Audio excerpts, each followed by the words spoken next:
नाज़रीन, बुलेटिन की शुरुआत में अवां सां ख़बर शेयर कंदासीं। वरी वज़ीर सैयद मुराद अली शाह जी सदारत हेठ सिंध काबीना जो अहम इजलास थियो आहे। सिंध काबीना पारां तुर्किया में ज़लज़ले सबब थियल जानी ऐं माली नुक़सान ते अफ़सोस जो इज़हार कयो वियो। ख़बर अवां खे ॾियूं पिया। वॾे वज़ीर जी सदारत हेठ सिंध काबीना जो इजलास जारी आहे। मुख़्तलिफ़ खातनि जे ज़रूरी ख़र्च लाइ 25 बिलियन रुपया जारी करण जी बि मंज़ूरी ॾिनी वई। अपडेट कंदा हलूं त मुख़्तलिफ़ खातनि जो रिकॉर्ड महफ़ूज़ बनाइण लाइ कमेटी बि क़ाइमु कई वई आहे। वॾे वज़ीर जी सदारत हेठ अहम इजलास हिन वक़्त बि जारी आहे।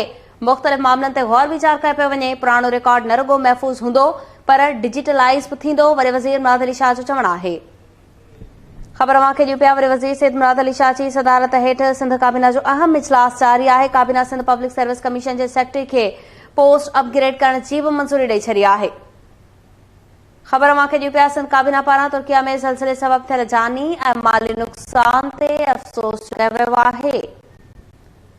ख़बर अवां खे ॾियूं पिया। सिंध काबीना जो अहम इजलास वॾे वज़ीर सैयद मुराद अली शाह जी सदारत हेठ जारी आहे।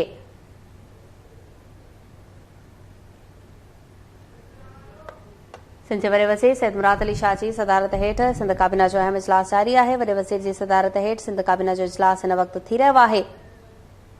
सिंध काबीना पारां तुर्किया ऐं शाम में जानी ऐं माली नुक़सान ते अफ़सोस जो इज़हार कयो वियो। मुख़्तलिफ़ खातनि जो रिकॉर्ड महफ़ूज़ बनाइण लाइ कमेटी बि क़ाइमु कई वई आहे।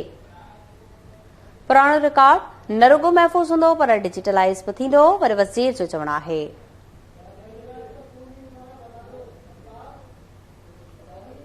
काबीना सिंध पब्लिक सर्विस कमीशन जे सेक्रेटरी जी पोस्ट अपग्रेड करण जी बि मंज़ूरी ॾेई छॾी आहे।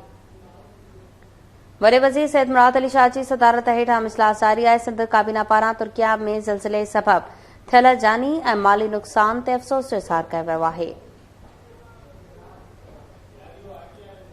अवां खे ॿुधायूं पिया। सिंध काबीना पारां तुर्किया में ज़लज़ले सबब थियल जानी ऐं माली नुक़सान ते अफ़सोस जो इज़हार कयो वियो आहे। अवां खे ॿुधायूं पिया। वॾे वज़ीर जी सदारत हेठ सिंध काबीना जो इजलास जारी आहे। मुख़्तलिफ़ खातनि जे ज़रूरी ख़र्च लाइ 25 बिलियन रुपया जारी करण जी मंज़ूरी ॾिनी वई। मुख़्तलिफ़ खातनि जो रिकॉर्ड महफ़ूज़ बनाइण लाइ कमेटी क़ाइमु कई वई आहे। पुराणो रिकॉर्ड न रुगो महफ़ूज़ हूंदो पर डिजिटलाइज़ बि थींदो, वॾे वज़ीर जो चवणु आहे।